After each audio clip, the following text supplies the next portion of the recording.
मुझे धोखा नहीं देना था। कोई मेरे सामने से मेरी जान ले जाए, मुझे परवाह नहीं, लेकिन धोखा मैं कभी बर्दाश्त नहीं करूंगा। तुम जानते हो, मैं अपनी जिंदगी में सबसे ज्यादा धोखे खाए हैं और मुझे सबसे ज्यादा नफरत धोखा और धोखे देने वाले से। विक्रांत अर्जुन को समझाना चाहता था, लेकिन विक्रांत यह भी जानता था कि अर्जुन सच में धोखा और धोखा देने वालों से बहुत नफरत करता है। अर्जुन को सबसे ज्यादा नफरत धोखे से ही है और चाहत ने अर्जुन को बहुत बड़ा धोखा दिया है, और इस वक्त अर्जुन किसकी नहीं सुनेगा। अब आगे। शाम के वक्त अर्जुन, विक्रांत, मोंटी और अक्षय चारों ही घर वापस आते हैं। तो देखते हैं, मुस्कान बहुत ही ज्यादा परेशान थी और हाल में चक्कर काट रही थी। मुस्कान को परेशान देखकर चारों मुस्कान के पास आ जाते हैं। मुस्कान चारों को सामने देखकर एकदम से उनके पास आ जाती है और अर्जुन के सामने जाकर खड़े होकर परेशानी से कहती है, बेटा देखो ना, मैं चाहत का कब से फोन लगा रही हूं, ना तो उसका फोन लग रहा है और ना ही उसका कुछ पता चल रहा है। दोपहर में रिकॉर्डिंग के लिए जाना है। यह बोलकर निकली थी, लेकिन दोपहर से शाम हो गई, अभी तक वापस नहीं आई है। मैंने उसके मैनेजर को भी कॉल किया था, तो उसके मैनेजर ने बताया कि आज तो कोई रिकॉर्डिंग थी ही नहीं, पता नहीं चाहत कहाँ चली गई है। मैंने उसकी दोस्त को भी फोन किया, लेकिन वह अपने दोस्तों के पास भी नहीं है। मैं हर जगह फोन कर लिया है, लेकिन चाहत का कुछ पता नहीं चल रहा। पता नहीं चाहत कहाँ चली गई है। क्या चाहत तुम्हारे पास थी? क्या चाहत ने तुम्हें कुछ बताया है? कहाँ है चाहत? मुस्कान को इतना परेशान देखकर और चाहत का इस तरह से बिना बताए गायब हो जाना अर्जुन को भी अजीब लगता है।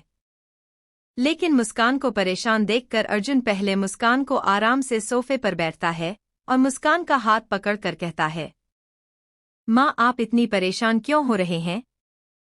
चाहत कोई छोटी बच्ची नहीं है, आ जाएगी और परेशान होने की क्या जरूरत है। मैं हूं ना, मैं चाहत को ले आऊंगा, आप परेशान मत होइए। मैं अभी अपने गार्डों को बोल देता हूं। चाहत का पता लगाने के बारे में आप देखना, कुछ ही देर में मेरी गार्ड्स चाहत का लोकेशन पता लगा लेंगे। आप तो बेवजह परेशान हो रहे हैं, आप आराम से बैठिए।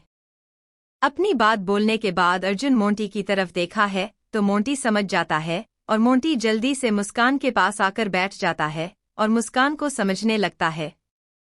अर्जुन अपना फोन निकाल कर देखता है तो उसे पर चाहत का कोई मैसेज नहीं था। अर्जुन चाहत को कॉल करता है तो चाहत का फोन स्विच ऑफ आ रहा था। अर्जुन को भी अजीब लगता है और कुछ बेचैनी सी महसूस होने लगती है। अर्जुन विक्रांत की तरफ देखा है तो विक्रांत भी अर्जुन का इशारा समझकर अपनी गर्दन हाँ में ही हिला देता है और फिर घर से बाहर निकल जाता है। विक्रांत के पीछे पीछे अक्षय भी चला जाता है। अर्जुन अपने कमरे में जाता है और जैसे ही अर्जुन अपने कमरे का दरवाजा खोलता है तो अर्जुन को कमरा एकदम खाली महसूस होता है और इस खाली कमरे में अर्जुन को बेचैनी होने लगती है। अर्जुन की दिल की धड़कनें बढ़ रही थी, जैसे अर्जुन को कुछ गलत होने का एहसास हो रहा था। अर्जुन अपनी नजरें पूरे कमरे में घूमता है और हर एक चीज को ध्यान से देखने लगता है। और तभी अर्जुन का ध्यान बिस्तर के साइड टेबल पर रख एक पेपर पर जाता है। पेपर पर पेपर वेट रखा गया था और पेपर हवा की वजह से उड़ रहा था। टेबल पर रख उस पेपर को देखकर अर्जुन उसे टेबल के पास जाता है और उस पेपर को अपने हाथ में उठा लेता है और जैसे ही अर्जुन उस पेपर पर लिखे को पढ़ाना शुरू करता है तो अर्जुन की आंखें गुस्से से लाल हो जाते हैं। अर्जुन क्या चेहरा गुस्से में काला पड़ जाता है। ये लेटर चाहत का था और अर्जुन इस लेटर को जैसे जैसे पढ़ रहा था अर्जुन का गुस्सा बढ़ता जा रहा था। लेटर में लिखा था, डियर पतिदेव, अगर आप इस लेटर को पढ़ रहे हैं तो जाहिर सी बात है आपको पता चल चुका होगा कि मैं घर पर नहीं हूं। यह लेटर मैंने स्पेशली आपके लिए ही लिखा है। क्या कहा था आज सुबह आपने मेरे से कि मैंने आपको जान से मारने की कोशिश की थी। आपका एक्सीडेंट मैंने कराया था। आपकी याददाश्त मेरी वजह से गई थी। मेरे बारे में आप ऐसा सोच भी कैसे सकते हैं। मैंने आपको अपना सब कुछ दे दिया और आपको मुझ पर भरोसा ही नहीं है। जिस रिश्ते में भरोसा ही ना हो वह रिश्ता किस काम का। 2 साल आपकी याद में मैंने तड़प कर गुजरे थे। मैं क्या थी और क्या से क्या बन गई थी। सिर्फ आपकी वजह से मैंने खुद को बर्बाद कर लिया था। आपकी वजह से मैं आपके लिए दिन रात तड़पता थी। आपके आने का इंतजार करती थी और आपके आने के बाद मुझे क्या मिला। दर्द, तकलीफ और एक बिना भरोसे का रिश्ता। किसी ने आपको कुछ भी कह दिया और अपने मान लिया। आपने एक बार भी मेरे बारे में नहीं सोचा। आपने एक बार भी नहीं सोचा कि आपकी चाहत ऐसा कैसे कर सकती है। अगर आपको कुछ भी हो जाता तो मैं खुद अपनी जान दे देती। अरे आपके जिस्म पर एक खरोच नहीं बर्दाश्त कर सकती। मैं और आपने कह दिया कि मैं आपको जान से मारना चाहती थी। अगर हमारे रिश्ते में भरोसा नहीं है तो हमारे रिश्ते का कोई अस्तित्व नहीं है। इसीलिए मैं आपको हमेशा हमेशा के लिए छोड़कर जा रही हूं। मुझे ढूंढने की कोशिश मत करिएगा। आप अपनी जिंदगी में खुश रहिए और मुझे अपनी जिंदगी में खुश रहने दीजिएगा। मुझे कभी ढूंढने की कोशिश मत करना। चाहत का लेटर पढ़कर अर्जुन पागल हो जाता है। अर्जुन गुस्से में पूरे कमरे को तहस-नहस कर रख देता है। अर्जुन ने पूरे कमरे में एक भी ऐसी चीज नहीं छोड़ी थी जो सही सलामत हो। अर्जुन ने पूरे कमरे की हर एक चीज को तोड़ डाला था, लेकिन अभी भी अर्जुन का गुस्सा शांत नहीं हुआ था। अर्जुन के हाथ से खून बह रहा था। अर्जुन के हाथ में शीशे के कई टुकड़े चुहे हुए थे, जिससे अंश के हाथ का खून निकलकर जमीन पर टपक रहा था। लेकिन अंश को इस बात की जरा भी फिक्र नहीं थी और ना ही अंश के चेहरे पर दर्द नजर आ रहा था। सिवाय गुस्से के अर्जुन गुस्से में पागल हो चुका था। अंश की आंखें गुस्से से लाल थी और बाहर दरवाजे को पीटने की आवाज आ रही थी। मुस्कान और मोंटी दोनों ही कमरे के दरवाजे को जोर से बजा रहे थे, क्योंकि साउंड प्रूफ होने के बावजूद भी अर्जुन की तोड़फोड़ की आवाज कमरे से बाहर तक पहुंच रही थी। अर्जुन निराश होकर टूटे हुए बेड पर बैठ जाता है। अर्जुन की आंखों में कुछ पुराने जख्म उभर आए थे। अर्जुन के कानों में कुछ पुरानी आवाज गूंजने लगती है। मैं तुम्हारे साथ नहीं रह सकती। मुझे तुम्हारी घुटन भरी जिंदगी नहीं चाहिए। एक अमीर आदमी मेरी हर एक जरूरत को पूरा करने के लिए तैयार बैठा है। मैं तुम्हारा सब कुछ छोड़कर जा रही हूं। यहां तक कि तुम्हारा बेटा भी संभालो अपने इस बेटे को, और मैं जानती हूं तुम्हारी जिंदगी में मैं ही नहीं और भी लड़कियां हैं, जैसे कि तुम्हारी वह दूसरी बीवी जिससे तुम्हारा एक बेटा भी है। क्या नाम है तुम्हारे बेटे का? मोंटी है ना? मुझे सब पता है तुम्हारे बारे में। अब तुम उसी के साथ रहना। तुम अपनी जिंदगी में खुश रहो। मैं अपनी जिंदगी में खुश रहूंगी।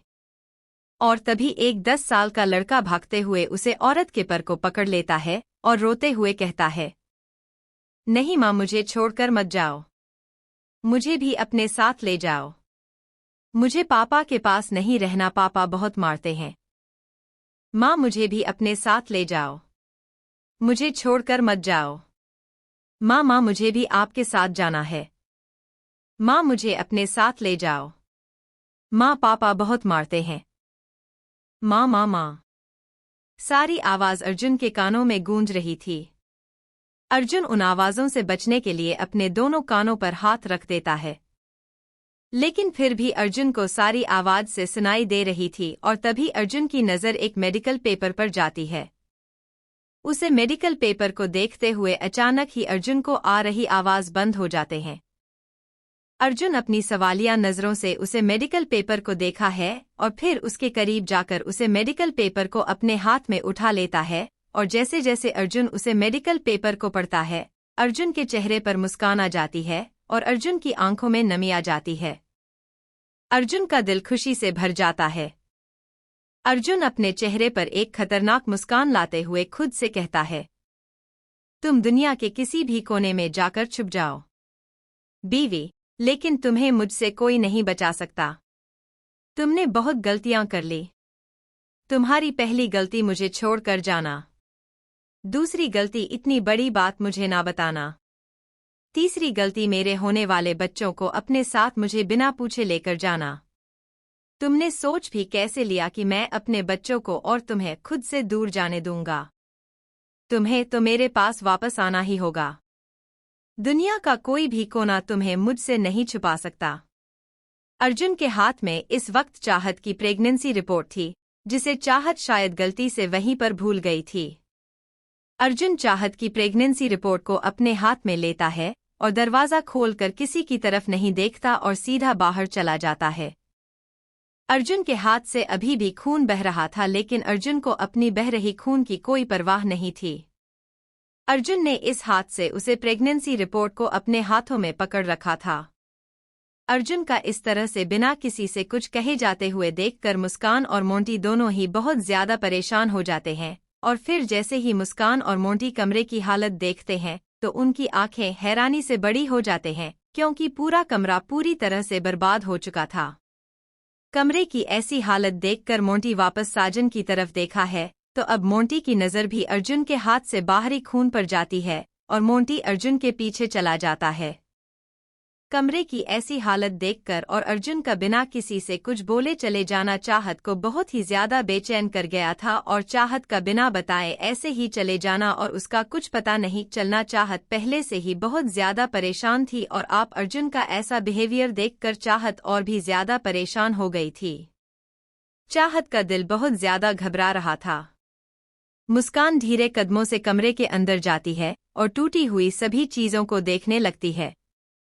टूटी हुई चीज देखकर मुस्कान की आंखों में आंसू आ जाते हैं, क्योंकि यह सारी टूटी हुई चीज से मुस्कान को चाहत के रिश्ते को टूटा हुआ दिख रही थी। और तभी मुस्कान का ध्यान भी उसे पेपर पर चला जाता है जो चाहत ने अर्जुन के लिए लिखा था।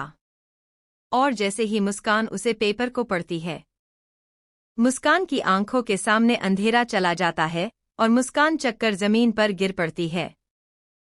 अर्जुन ने अपने सभी आदमियों को काम पर लगा दिया था। सभी लोग अपना सारा काम छोड़कर इस वक्त सिर्फ चाहत के बारे में पता लगाने की कोशिश कर रहे थे। तभी अक्षय और विक्रांत भी एयरपोर्ट पहुंचते हैं, क्योंकि उन्हें वहां पर चाहत के बारे में पूछताछ करनी थी कि कहीं चाहत एयरपोर्ट से कोई फ्लाइट पकड़कर तो इंडिया के बाहर या फिर देहरादून के बाहर तो नहीं गई है। अगर कहीं गई होगी तो यहां से चाहत की इन्फॉर्मेशन मिल सकती थी। इसीलिए विक्रांत और अक्षय एयरपोर्ट पर पता करने आए थे, लेकिन दोनों को सिर्फ निराशा ही हाथ लगी थी, क्योंकि वहां पर चाहत का कोई भी रिकॉर्ड नहीं था। अक्षय और विक्रांत निराश होकर एयरपोर्ट से बाहर आ रहे थे कि तभी एक लड़की भागते हुए अपने हाथ में माइक लेकर एयरपोर्ट के अंदर जा रही थी और जाते जाते विक्रांत से टकरा आ जाती है। लेकिन लड़की गिरती उससे पहले ही विक्रांत उसे अपनी बाहों में संभाल लेता है। विक्रांत की बाहों में किसी लड़की को देखकर अक्षय के चेहरे पर मुस्कान आ जाती है और साथ साथ अक्षय की आंखें हैरानी से बड़ी हो जाते हैं, क्योंकि पहली बार विक्रांत के हाथ किसी लड़की की कमर को पकड़कर खड़े थे और विक्रांत उसे लड़की की आंखों में ही देख रहा था। तभी लड़की अपने आप को संभालते हुए विक्रांत के सीने पर हाथ रखती है और विक्रांत को खुद से दूर धक्का देते हुए कहती है, ओ मिस्टर, होश में आ जाओ, मैं गिरी नहीं हूं। तुमने बचा लिया, उसके लिए बहुत बहुत धन्यवाद। लेकिन अब यह मत सोचना कि फिल्मों की तरह या टीवी सीरियल की तरह हम दोनों को कोई मोमेंट हो जाएगा और बाद में हम गुल्ली गुल्ली करने चले जाएंगे, समझी तुम? लड़की की बातें सुनकर अक्षय को तो हंसी आ जाती है, लेकिन विक्रांत के चेहरे पर गुस्सा झलकने लगता है। लड़की अपनी ड्रेस और अपने बालों को ठीक करके एयरपोर्ट के अंदर जाने ही वाली होती है कि तभी उस लड़की के कदम रुक जाते हैं और लड़की पीछे पलटकर विक्रांत को ऊपर से नीचे तक बहुत ही ध्यान से देखने लगती है।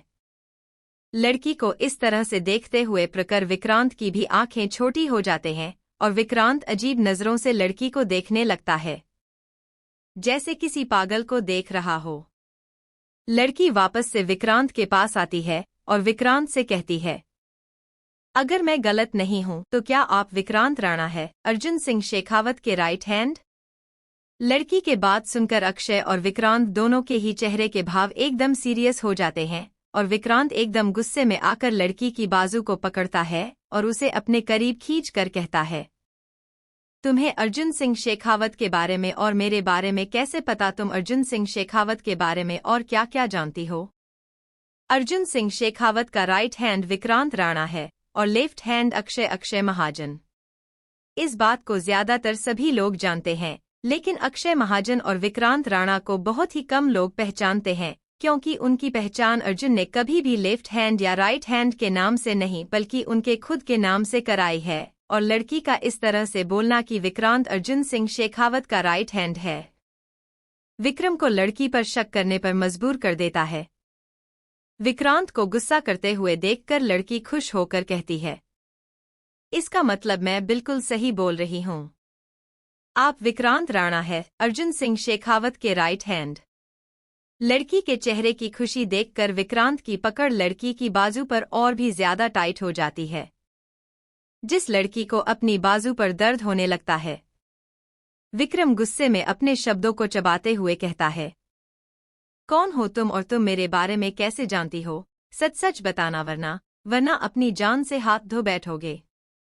लड़की को अपने हाथ में बहुत ही ज्यादा दर्द हो रहा था। लड़की अपनी बाजू क्यों छुड़ाने की कोशिश करते हुए कहती है, सर प्लीज मेरा हाथ छोड़िए, मैं काजल शर्मा एक न्यूज रिपोर्टर हूं और अर्जुन सिंह शेखावत की वाइफ चाहत माहेश्वरी मेरी बहुत ही अच्छी दोस्त है। उसी ने ही मुझे आपके बारे में बताया था और उसी के फोन में मैंने आप सभी की फोटो देखी थी। बस इसीलिए मुझे आपके बारे में पता है। आपका फोटो देखकर ही मैं आपको पहचान गई।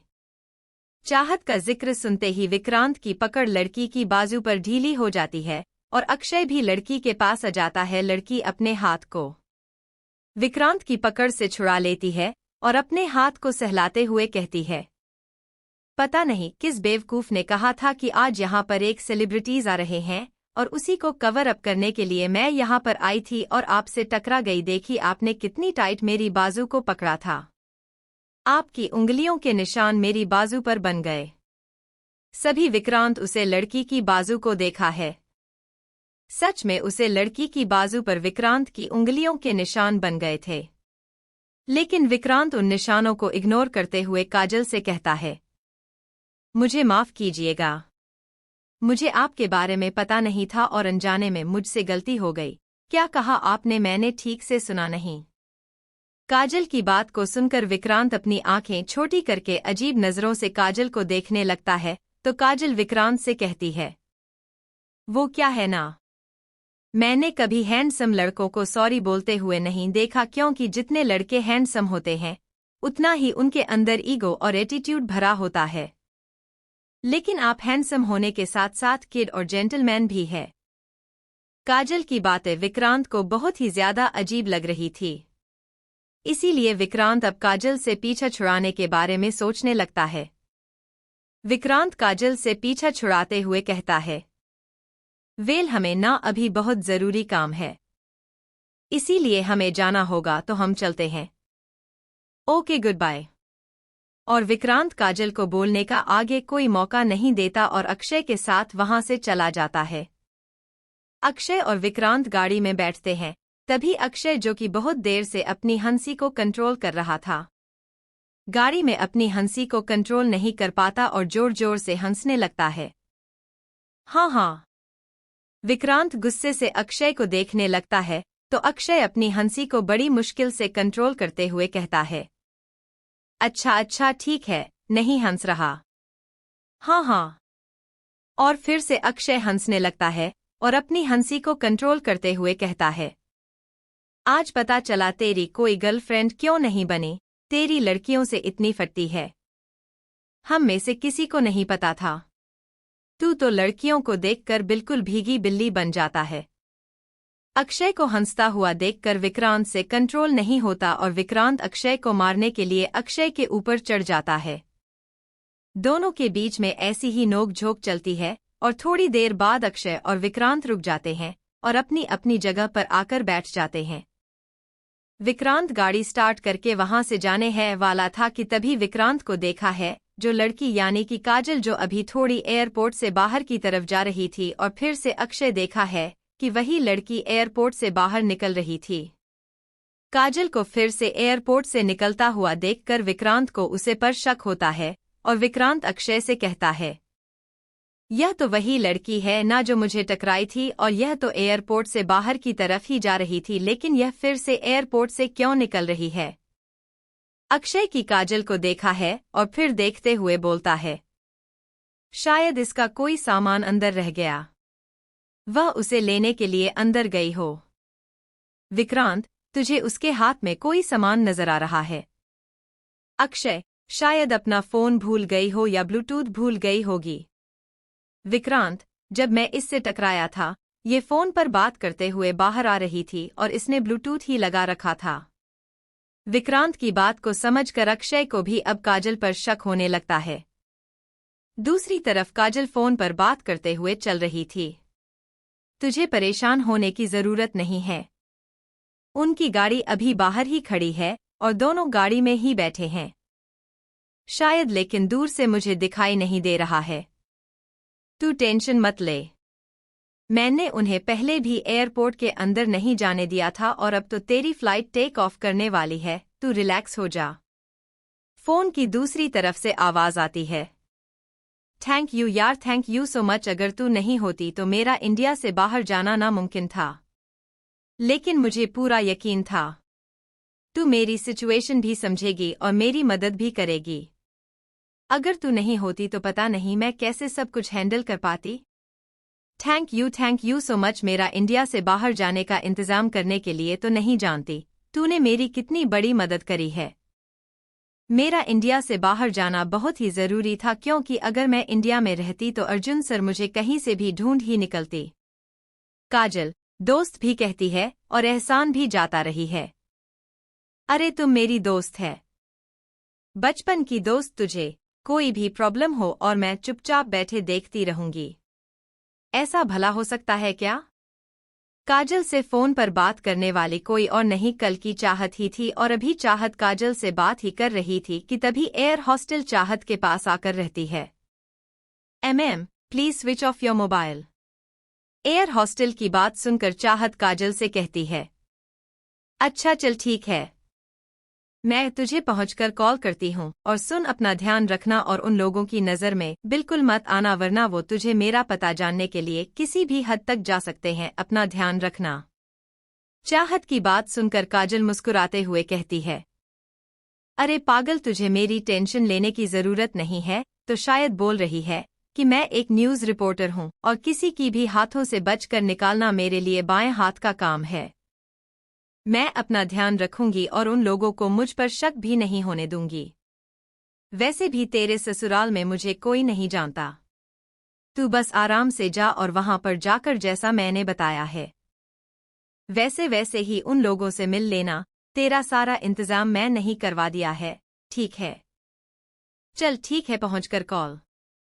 इतना बोलकर काजल फोन कट कर देती है और तभी काजल को किसी की भारी आवाज सुनाई देती है। ससुराल वालों को बिल्कुल शक नहीं होता। अगर तुम मुझे पहचानते नहीं और ना ही मुझे ये बता दे कि तुम चाहत की दोस्त हो, पर अफसोस तुमने खुद ही हमें खुद पर शक करने की वजह दे दी और देखो हमारा शक बिल्कुल सही साबित हुआ। यह आवाज विक्रांत की थी और विक्रांत की भारी आवाज सुनकर काजल की पूरी बॉडी डर से कांपने लगती है, क्योंकि विक्रांत की आवाज ही इतनी कड़क थी कि काजल को विक्रांत से डर लगने लगा था। काजल विक्रांत से कुछ कहा है पड़ी उससे पहले ही विक्रांत काजल का हाथ पकड़ता है और उसे अपने कंधे पर किसी बोरी की तरह उठा लेता है। अक्षय मुस्कुराते हुए अपनी गर्दन ना में हिलता है और दोनों ही गाड़ी की तरफ बढ़ जाते हैं। अक्षय पीछे वाली सीट का दरवाजा खोलता है और विक्रांत काजल को अपनी गाड़ी में किसी बोरी की तरह ही फेंक देता है और विक्रांत गाड़ी को बंद करके उसे लॉक कर देता है। काजल गाड़ी के दरवाजे को बार बार खोलने की कोशिश करती है। विक्रांत और अक्षय दोनों ही गाड़ी की फ्रंट सीट पर आकर बैठ जाते हैं और विक्रांत गाड़ी स्टार्ट करके वहां से चला जाता है। एक पुरानी सी घर के बाहर अक्षय और विक्रांत की गाड़ी रुकती है। विक्रांत गाड़ी का दरवाजा खोलना है और फिर से काजल के हाथ को पकड़कर उसे खींचते हुए गाड़ी से बाहर निकलता है और उसे घर के अंदर ले जाने लगता है। काजल अपने हाथ को छुड़ाने की पूरी कोशिश करती है, लेकिन विक्रांत काजल का हाथ नहीं छोड़ता और काजल को घसीटते हुए अपने साथ घर के अंदर ले जाता है। घर के अंदर आने के बाद विक्रांत काजल के हाथ को छोड़ देता है तो काजल सीधा फर्श पर मूंग के बाल गिर जा रहे हैं, जिससे काजल के हाथ में भी चोट लग जाती है और काजल का घटना भी चल जाता है। विक्रांत काजल के सामने अपनी एक घुटने को नीचे करके और दूसरे पंजे पर बैठते हुए बहुत ही सर्द में कहता है। अगर तुम नहीं चाहते कि मैं तुम्हें जीते जी नरक के दर्शन कराऊं या फिर तुम्हें इतना टॉर्चर करूं कि तुम खुद मेरे सामने अपनी मौत की भीख मांगो तो खुद से ही मुझे बता दो चाहत कहाँ गई है, तुमने चाहत को कहाँ भेजा है। लेकिन विक्रांत की बात का काजल कोई जवाब नहीं देती है, तो विक्रांत गुस्से में काजल का झगड़ा पकड़ लेता है और बहुत ही गुस्से से कहता है, मेरे गुस्से को और मत बढ़ाओ, मेरे गुस्से को तुम बर्दाश्त नहीं कर पाओगी। काजल भी गुस्से से विक्रांत की तरफ देखती है और कहती है, तुम्हें जो करना है कर लो, लेकिन मैं अपने दोस्त के बारे में तुम्हें कुछ नहीं बताऊंगी। अगर मुझे अपने दोस्त को प्रोटेक्ट करने में जान भी देनी पड़ी तो मैं जान भी दे दूंगी, लेकिन अपने दोस्त के बारे में तुम्हें कुछ नहीं बताऊंगी। चाहे तुम मुझे कितना भी टॉर्चर कर लेना, मेरी दोस्त की जिंदगी का सवाल है। काजल की आंखों में देखकर साफ पता चल रहा था कि काजल सच बोल रही है। काजल चाहत के लिए कुछ भी कर जाएगी, लेकिन चाहत के बारे में कुछ नहीं बताएगी। और अब अक्षय विक्रांत के कंधे पर हाथ रखकर विक्रांत को शांत होने के लिए कहता है। अक्षय के कंधे पर हाथ रखने से विक्रांत अक्षय की तरफ देखता है तो अक्षय अपनी पलकों को झटका देता है और विक्रांत अपने गुस्से को शांत करके काजल को छोड़ देता है और उसे दूर खड़ा हो जाता है। विक्रांत नीचे बैठकर बहुत ही प्यार से कहता है, देखो काजल, बहुत ही अच्छी बात है कि तुम अपनी दोस्त के लिए इतनी डेडिकेटेड हो और तुम अपनी दोस्त से इतना प्यार करती हो कि अपनी जान देने के लिए तैयार हो, लेकिन हम चाहत के दुश्मन नहीं हैं। चाहत हमारी बहन जैसी है, रिश्ते में चाहत हमारी भाभी लगती है, लेकिन हमने उसे अपनी बहन माना है। तुम हमें चाहत के बारे में बता दो। हम मानते हैं कि अर्जुन चाहत के साथ बहुत ही रूठ रहा है और अर्जुन को चाहत के साथ ऐसा नहीं करना चाहिए था, लेकिन अर्जुन भी चाहते बहुत प्यार करता है और अर्जुन चाहत के बगैर नहीं रह पाएगा। अगर चाहत अभी अर्जुन को मिल गई तो बात नहीं बिगड़ेगी, सब कुछ सुधर जाएगा और सबको सॉर्टे आउट हो जाएगा। लेकिन अगर चाहत अर्जुन को नहीं मिली तो अर्जुन गुस्से में पागल हो जाएगा और कुछ भी कर बैठेगी। और एक बात तुम भी याद रखना काजल, अर्जुन आज नहीं तो कल चाहत को ढूंढ ही लगा, चाहे तुम चाहत को दुनिया के किसी भी कोने में छुपा देना। अक्षय की बातों को सुनकर एक पल के लिए काजल भी सोच में पड़ जाती है और फिर चाहत की बातें याद करने लगती है। काजल को ऐसे सोच में पड़ते हुए देखकर अक्षय को भी लगता है कि शायद बात बन जाएगी, लेकिन दूसरे ही पल काजल के चेहरे के एक्सप्रेशन बदल जाते हैं और काजल गुस्से में अच्छे से कहती है, आप मेरा माइंड वॉश करने की कोशिश कर रहे हैं, लेकिन मैं आपको साफ साफ बता देता हूं, चाहे आप कुछ भी कर लीजिए, मैं आपको चाहत का पता नहीं बताऊंगी। अक्षय को भी हम गुस्सा आ जाता है, लेकिन अक्षय अपने हाथों की मुट्ठी बनकर खड़ा हो जाता है और काजल से कुछ नहीं कहता। विक्रांत गुस्से में अक्षय का हाथ पकड़कर अक्षय को पीछे खींचता है और काजल का हाथ पकड़कर उसे जबरदस्ती खड़ा करता है और खींचकर अपने साथ ले जाता है। काजल अपना हाथ छुड़ाने हुए कहती है, छोड़ो मुझे, मेरा हाथ छोड़ो, कहाँ ले जा रहे हो? मुझे तुम कुछ भी कर लो, लेकिन मुझे चाहत का पता नहीं लगता पाओगे, इसीलिए कह रही हूं, छोड़ दो, छोड़ो मेरा हाथ। विक्रांत काजल को एक कमरे के सामने लेकर आता है और उसका दरवाजा खोलकर काजल को उसे कमरे के अंदर धक्का दे देता है और दरवाजे को बंद कर देता है। अर्जुन, अक्षय, विक्रांत, मोंटी सभी लोग चाहत को ढूंढने में लगे हुए थे, लेकिन कोई भी चाहत को ढूंढ नहीं पा रहा था। दूसरी तरफ न्यूजीलैंड हरियाली और खूबसूरती से गिरा एक बहुत ही खूबसूरत देश, जो कि देहरादून की तरह ही हरियाली से गिरा हुआ था और काफी ठंडा देश था। और इसी खूबसूरती और हरियाली के बीच में एक बहुत ही खूबसूरत लड़कियों से बना हुआ घर था। एक लड़की उस घर का दरवाजा खोलकर घर के अंदर आती है। लड़की ने जीन्स टॉप पहने हुए थे और उसके ऊपर से एक लॉन्ग कोट पहन रखा था, क्योंकि बाहर बहुत ही सर्दी थी और बर्फ पड़ रही थी। लड़की ने अपने हाथ में दस्ताने और पैर में बूट पहन रखे थे। गले में स्कार्फ था और सर पर टोपी लगा रखा था, लेकिन लड़की के चेहरे पर कोई नूर नहीं था। लड़की की आंखें सुनी थी और लड़की का चेहरा भी उदास था। लड़की अपने पेट पर हाथ रखकर कहती है, आई एम सॉरी बेबी, मैं जानती हूँ कि मैंने आपको आपके पापा से अलग कर दिया। मुझे पापा का प्यार नहीं मिला था। लेकिन मैंने आपसे भी आपके पापा का प्यार छीन लिया। लेकिन अब से हम यही रहेंगे, यही हमारा घर है और यही हमारी नई दुनिया। उन्हें तो आपके होने का पता भी नहीं है। लेकिन कोई बात नहीं बच्चे, मम्मी आपको बहुत प्यार करेंगे और आप हमेशा मम्मी के साथ ही रहोगे। मम्मी आपको कभी कुछ नहीं होने देता, आपको प्रोटेक्ट करेगी। अभी तो आप अपनी मम्मी के अंदर हो और मम्मी की सांसों से ही सांस ले रहे हो।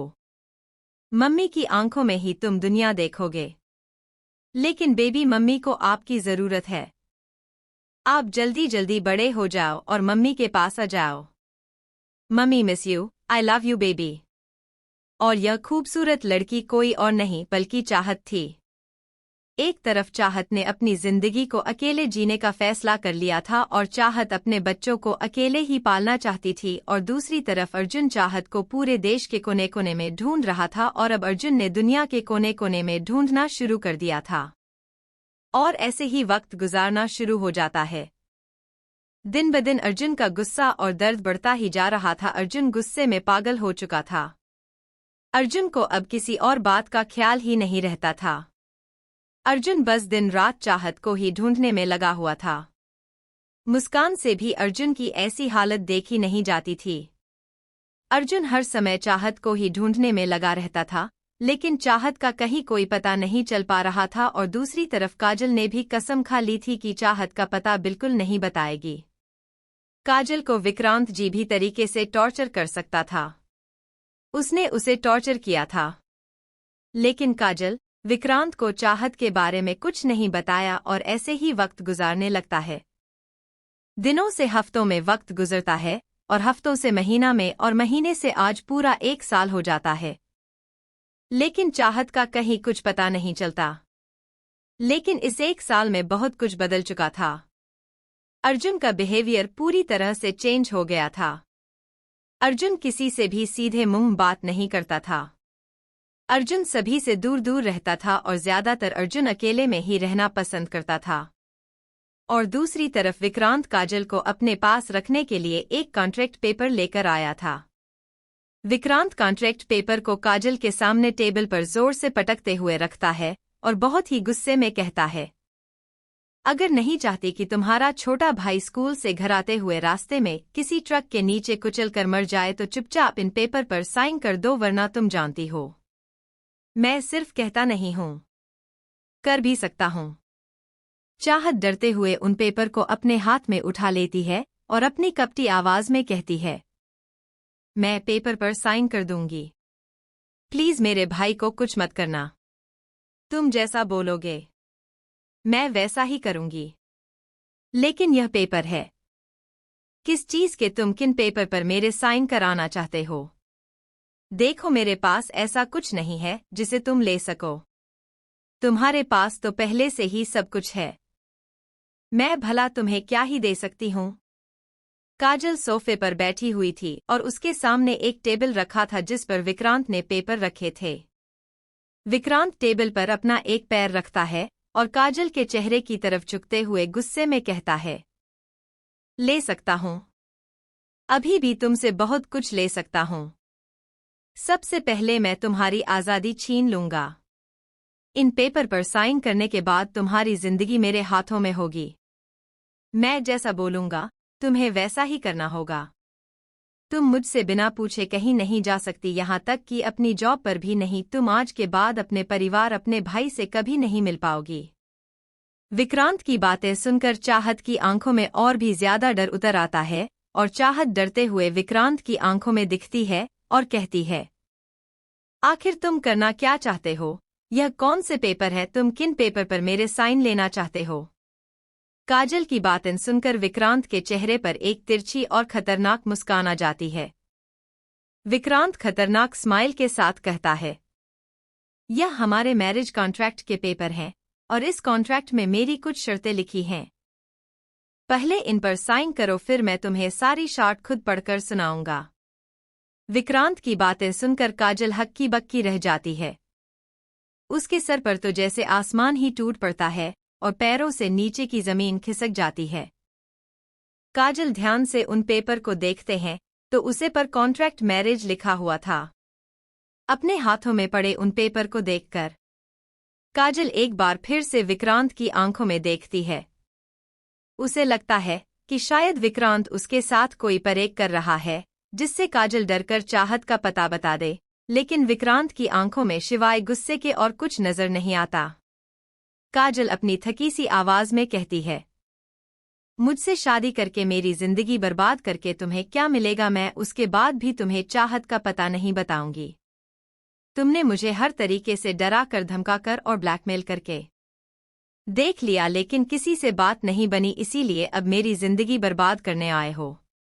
काजल की बातों को सुनकर विक्रांत काजल की आंखों में देखते हुए गुस्से से काजल की गर्दन पकड़ लेता है और काजल की गर्दन को दबाते हुए बहुत ही खतरनाक आवाज में कहता है, मैं तुम्हें एक मौका देना चाहता था, लेकिन तुम मौका डिस्टर्ब ही नहीं करते। अब तुम इन पेपर पर साइन करो, उसके बाद मैं तुम्हें जीते जी नरक के दर्शन कराऊंगा। विक्रांत की बातों को सुनकर पता नहीं क्यों काजल की आंखों से एक आंसू का खतरा बेकार उसके कान के पास आ जाता है और पहली बार नंदिनी की आंखों में एक अजीब सा दर्द विक्रांत को नजर आता है और विक्रांत काजल की आंखों में देखते हुए जैसे कहीं खो ही जाता है। आज पहली बार काजल की आंखों में उसका जुनून, उसका गुस्सा नहीं बल्कि उसकी लाचारी दिखाई दे रही थी। ऐसा लग रहा था जैसे काजल बहुत ही बेबस हो गई है। विक्रांत का आज पहली बार काजल बेबस, लाचार और टूटी हुई महसूस हो रही थी। विक्रांत इस बात को भी समझ रहा था कि उसकी वजह से नहीं बल्कि कोई और बात है जिस वजह से काजल आज टूटी हुई है। विक्रांत काजल की आंखों में देखते हुए उस सवाल करता है, तुम्हें क्या हुआ? आज तुम्हें मुझसे लड़ना नहीं है, अपना लंबा चौड़ा भाषण नहीं देना। आज तुम्हारी आंखों में दर्द की वजह मैं नहीं बल्कि कोई और है।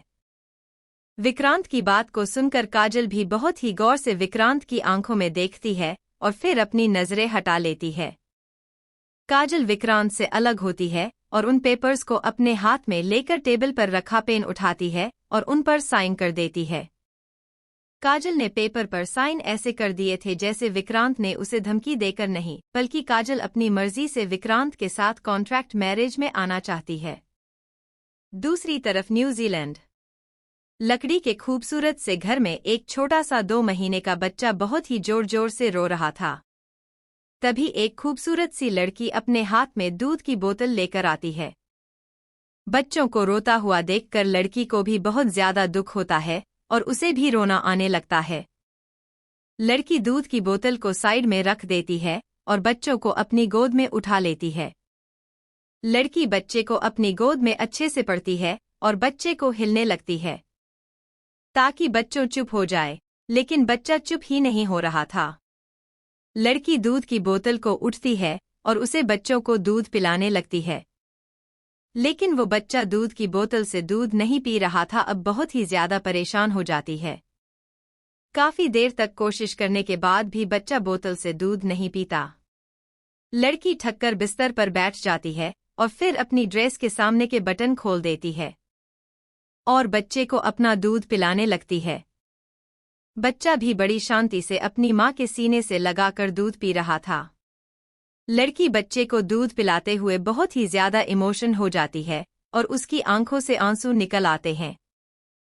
लड़की अपने बच्चों को दूध पिलाते हुए अपने बच्चों को देखते हुए कहती है, मैं जानती हूँ बच्चे के आप अभी बहुत छोटे हो और आपको इस वक्त अपनी माँ के दूध की जरूरत है, लेकिन आपको माँ के दूध के साथ साथ बोतल के दूध की भी आदत डालनी होगी, क्योंकि मम्मी को काम पर जाना है और मम्मी अपने काम पर आपको अपना दूध नहीं पिला पाएगी।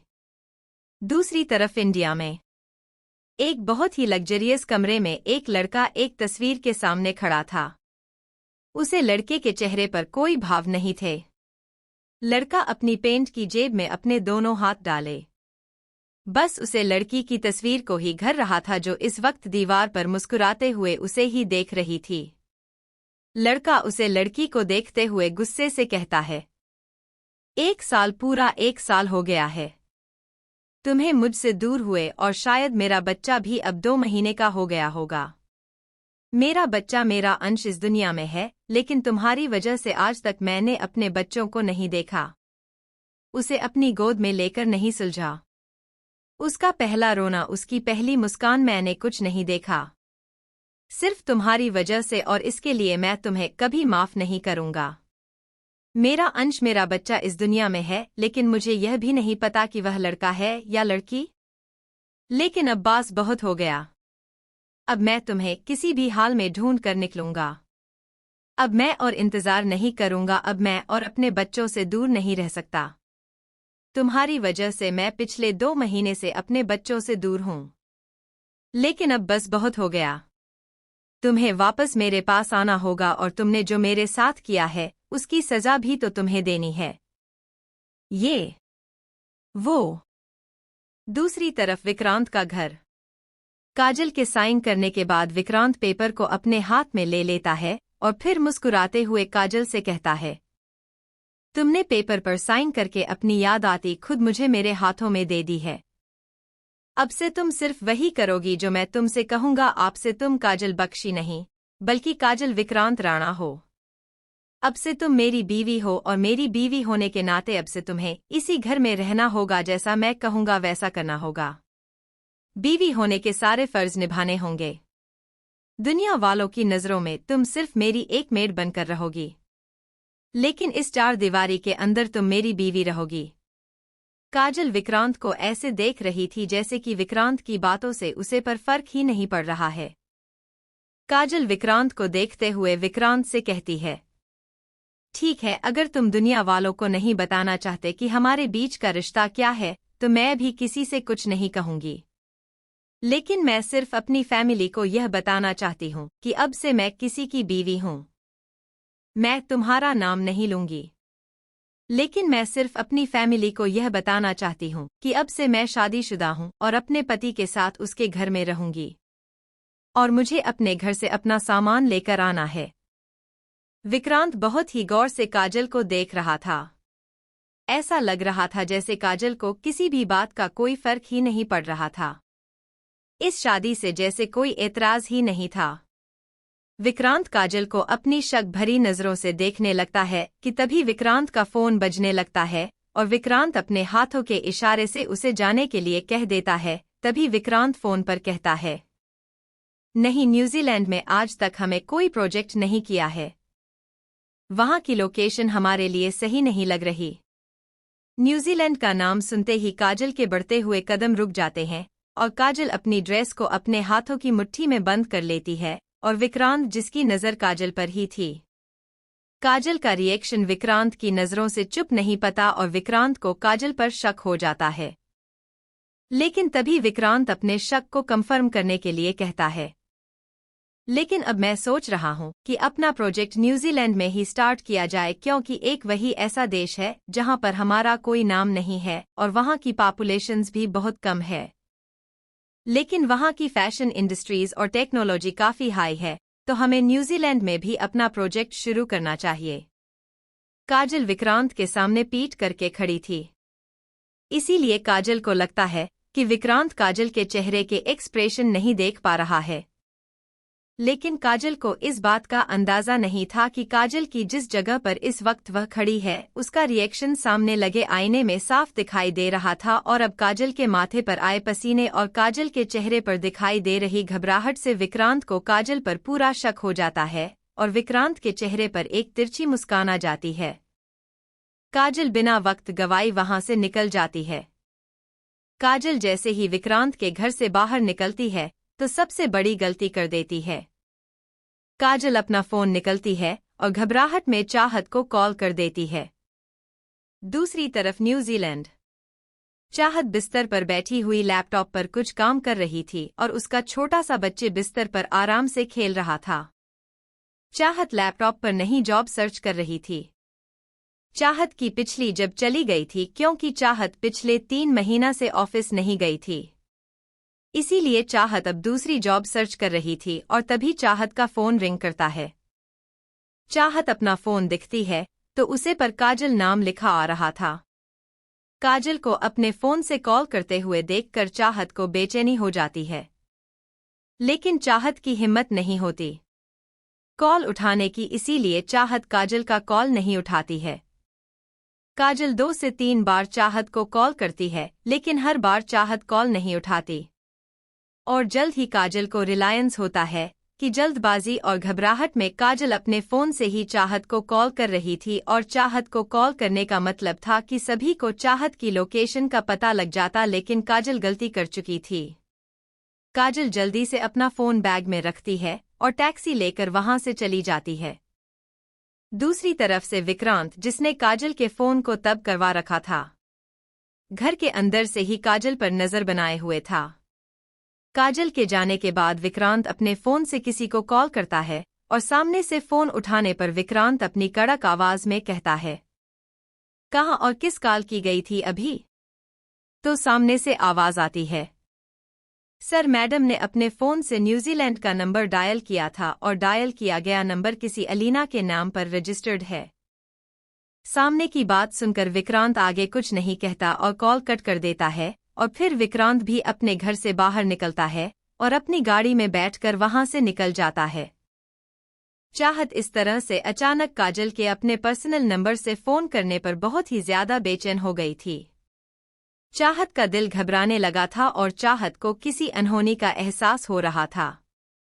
चाहत बार बार काजल के नंबर को डायल करती और फिर उसे कट कर देती, लेकिन चाहत से अब रहा नहीं जाता तो चाहत अपने घर से बाहर निकलती है और घर से कुछ दूरी पर बने एक एसटीडी बूथ पर जाती है और वहां से काजल को कॉल करती है।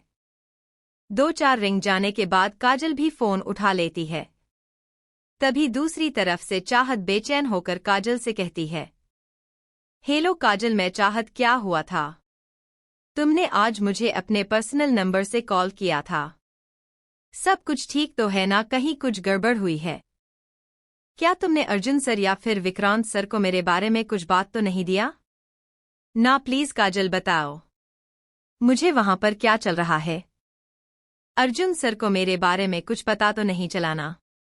तुमने मुझे अब तक बताया है कि अर्जुन सर वहां पर मुझे बहुत ही ज्यादा नाराज है और वहां के हालात मेरे जाने के बाद और भी ज्यादा बिगड़ गए हैं, लेकिन अब तुम्हारा ऐसे अचानक से अपने नंबर से कॉल करना मुझे बहुत ही ज्यादा बेचैन कर रहा है। प्लीज काजल कुछ तो बोलो, बताओ मुझे सब कुछ ठीक है ना? कोई प्रॉब्लम तो नहीं है ना? और तभी चाहत को फोन के दूसरी तरफ से एक औरत की गुस्से में चिल्लाते हुए आवाज आती है। औरत गुस्से में कहती है, क्या काजल काजल करके चिल्ला रही है? खुद तो अपने पति को छोड़कर चली गई और अब उस नालायक को भी परेशान कर रही है। वैसे ही उस नालायक लड़की ने हम लोगों का जीना हराम कर रखा है। खुद अपनी माँ को खो गई और अब यहाँ पर हमारे सीने पर कुंडली मारकर बैठी हुई है। ना जाने कब इस मनहूस लड़की से हमारा पीछा छूटेगा। पहले भी दिन रात गायब रहती थी और बोलती थी कि काम वजह से घर से बाहर रहती है, लेकिन अब न जाने कौन सी वजह से घर से बाहर रहती है। पता नहीं किसके साथ है, मुंह काला करवा रही है। कामाख्त न जाने कब उस नालायक लड़के से हमारा पीछा छूटेगा। और अब चाहत समझ जाती है कि फोन काजल की चाची ने उठाया है। अब चाची की बातें सुनकर चाहत को भी बहुत गुस्सा आता है, लेकिन अभी चाहत काजल की चाची से कोई बहस नहीं करना चाहती थी। इसीलिए काजल चाहत बिना उसकी चाची की आगे की बात सुन फोन कट कर देती है और फिर एसटीडी से बाहर आ जाती है।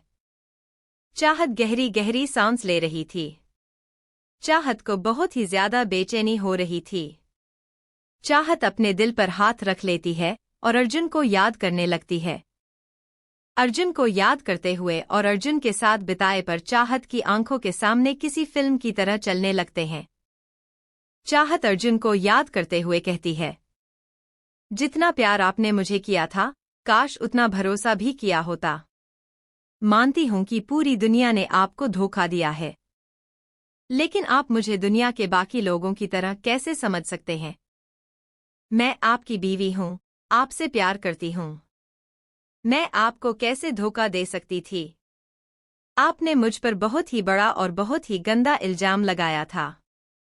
आपने एक बार भी मेरे बारे में नहीं सोचा।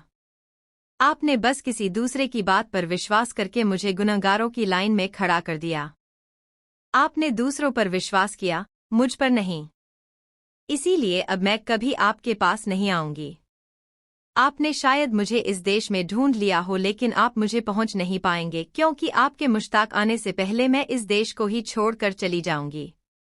दूसरी तरफ इंडिया में विक्रांत की गाड़ी अर्जुन के फार्म हाउस पर आकर रुकती है। विक्रांत जल्दी से घर के अंदर जाता है और अर्जुन का नाम लेकर अर्जुन को पुकारने लगता है। तभी एक सर्वेंट आकर बताता है अर्जुन सर स्टडी रूम में है। सर्वेंट की बात सुनकर विक्रांत जल्दी से स्टडी रूम की तरफ जाता है और एकदम से ही दरवाजा खोलकर अंदर चला जाता है। अंदर अर्जुन अपने लैपटॉप पर किसी से वीडियो कॉल पर बात कर रहा था। अर्जुन को बिजी देखकर विक्रांत अपने कदमों की चाल को धीरे कर लेता है और फिर अर्जुन के सामने जाकर बैठ जाता है। अर्जुन विक्रांत के चेहरे को देखकर ही समझ जाता है कि शायद कोई बहुत ही जरूरी बात विक्रांत को करनी है, तो अर्जुन अपनी कॉल को डिस्कनेक्ट करते हुए कहता है, ओके जेंटलमैन, आज की मीटिंग को हम यहीं पर खत्म करते हैं। मैं आप सभी की प्रेजेंटेशन अच्छी और आई एम इम्प्रेस्ड। आप सभी मुझे अपनी प्रेजेंटेशन को मेल कर दीजिएगा। मैं उनमें से किसी को भी सिलेक्ट कर सकता हूं और तब तक के लिए आप अपनी स्टडी पर ध्यान दीजिएगा। दरअसल अर्जुन इस वक्त कॉलेज के उन स्टूडेंट्स से मीटिंग कर रहा था जो अपना नया बिजनेस स्टार्ट करना चाहते हैं, जिनके पास आइडिया तो बहुत अच्छे हैं लेकिन कोई इन्वेस्टर नहीं है, और अर्जुन ऐसे ही यंग टैलेंट को अपने कंपनी के लिए कॉलेज से सिलेक्ट करता था और आज भी अर्जुन उसी के लिए मीटिंग कर रहा था। अर्जुन के कॉल को डिस्कनेक्ट करते ही विक्रांत एकदम से कहता है, शायद हमें चाहत का पता मिल चुका है। चाहत शायद इस वक्त न्यूजीलैंड में है।